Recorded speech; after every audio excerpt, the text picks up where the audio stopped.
Last month, I went to the cornfield, a place that feels almost suspended in time. It lies a few hours north of my village, tucked deep beyond the forest that climbs the lower slopes of the mountains in North Sulawesi, Indonesia. The air there is cool and crisp, often carrying the faint scent of wet soil and pine from the highlands. My family has been planting corn in that same patch of land for as long as anyone can remember. My grandfather before my father, and my father before me. Every year, when the stalks turn gold and the wind rustles through them like a whispering sea, someone from the family takes turns keeping watch through the night, guarding the field beneath the stars. This year was different, though. It was my first time doing it alone. I had just turned 20, and my father said it was time I learned what it meant to be a responsible adult. He said it like it was a rite of passage, something every man in our family had to go through. We've lost too much in the past to wild boars and macaques. My father says those little bastards can clear out an entire patch in one night if no one is watching. So, like most farmers around here, we built a small treehouse for keeping watch. Nothing fancy. Just bamboo poles, rusty nails, and an old tarp for a roof.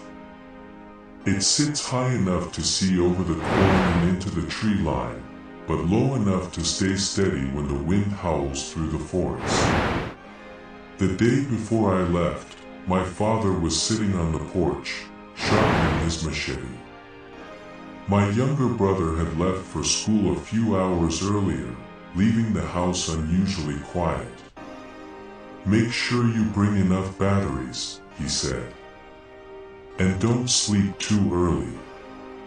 You hear something, you shout." "I know," I said. "I'll be fine." He stopped sharpening and looked at me for the first time.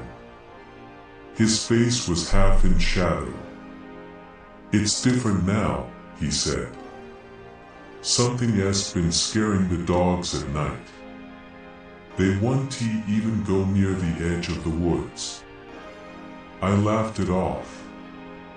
Everyone in the village had been talking about strange noises lately. Low howls, something dragging through the brush, but people say things every harvest season. They like to scare the younger ones. "You sure you don't want me to come with you?" he asked again for the zillionth time that day. "Dad, I got this. You can barely walk straight." I glanced at his tightly bandaged ankle, courtesy of a reckless motorcyclist who had run into him hard and fractured his shin last month. "I could ask Rio to come with you," he said again, stubborn as ever. Rio is my cousin. Married, 2 kids, and much older than me. So I can listen to him whine and complain about his wife and kids all day long. "No thanks." I sighed. "Dad, we've done this a million times already. Every year. Harvest time comes, we keep an eye on the cornfield, make sure no critters are munching on the stalks." They haven't found the Nanjin boys. His voice trailed off, and my stomach sank a little. "Dad, those kids probably wandered off and got lost. They'll find them or they'll return home in no time," I said, more to calm myself than him. "Been over a month. How long can they survive getting lost in the woods like that? Just be careful, all right? Promise me," he said. "Start a good fire before dusk, and keep it going all night. Don't let it burn out. It'll keep the animals and whatever else away. Just don't go setting the whole field on fire." I won't, I said in passing. But suddenly he stood up, grabbed my hand and looked me hard in the eye. I'm serious. Keep the fire going all night, he said in a hoarse, high-pitched whisper. Jesus, Dad. I will. I packed some rice, dried fish, 2 bottles of water, some packs of Marlboros and my old flashlight. Before leaving, I wiped down my hunting rifle, checked the chamber, and slung it over my shoulder, just in case. Truth is, I kind of enjoy these nights alone in the field.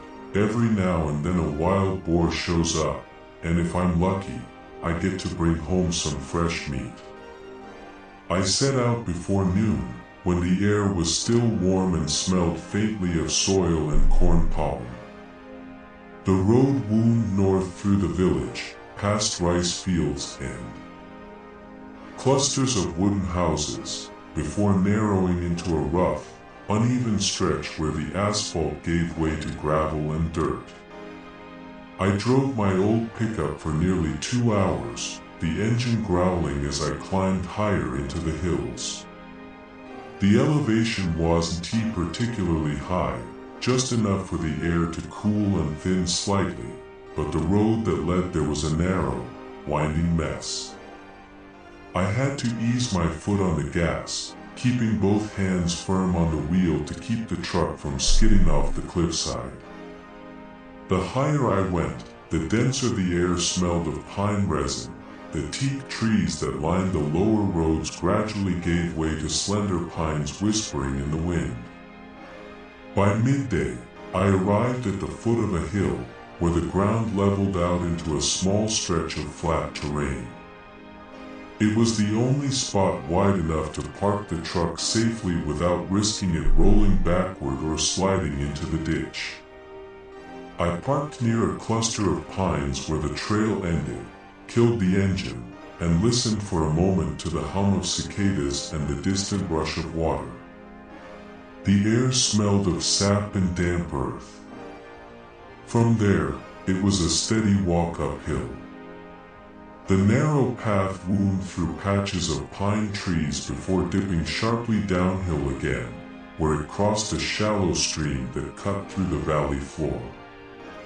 I stopped by the stream along the way and threw in a line. The water was cold and clear, curling around my ankles as I waited for a bite. As I waited, something caught the light beneath the surface. A small glint, just below my reflection. I leaned closer and reached in, my fingers brushing against cold metal. When I pulled it out, I saw it was an old, rusted button, one of those cheap imitation gold ones that might be once been part of a uniform. The shine was long gone, but a faint yellow gleam still clung stubbornly to its edges. I turned it over in my hand, thumb tracing the worn grooves, and a flicker of memory surfaced, me as a kid, standing by this same stream with my father, finding things just like this. Torn scraps of fabric, a dented bracelet, a broken piece of a yo-yo, its paint faded and edges chipped from years of neglect. I even found a gold ring once, dulled by mud and time. I remembered how he de-snatched them from me without a word and hurled them straight back into the river. Don't pick up shit like that. You hear me, boy? He said once, the words still sharp in my head. Things come down from the hill sometimes. Best leave them be. I stared at the button for a moment longer, then tossed it back into the water. It sank without a ripple, disappearing as if it had never been there at all. After half an hour of waiting, I finally caught 2 medium-sized mujere for dinner. I gutted them on a flat rock and wrapped them neatly in taro leaves for roasting later. It wasn't until I bent down to rinse the fish guts from my fingers that I noticed a faint sting between my toes. I looked down and saw 3 fat leeches, slick and black, clinging stubbornly to my skin. "Damn it," I muttered under my breath. I sat on the rock and tried to pry them off, but they clung tighter, their bodies swelling slightly with each drop they drank. Remembering what my father used to do, I took a pinch of salt from my rucksack and sprinkled it over them. They writhed and loosened, falling back into the stream one by one, leaving thin trails of blood that swirled away in the current. On my way back to the trail, I gathered a bundle of dry sticks and pine needles for kindling, the sharp resin scent clinging to my hands. The path cut through a shallow gully carved long ago by the river, narrow and uneven, its narrow floor streaked with red clay and scattered stones, with rocks and ferns jutting out along the sides and wild grass growing between them. During the rainy season, it filled with runoff from the hills, and sometimes, when the river swelled past its bank,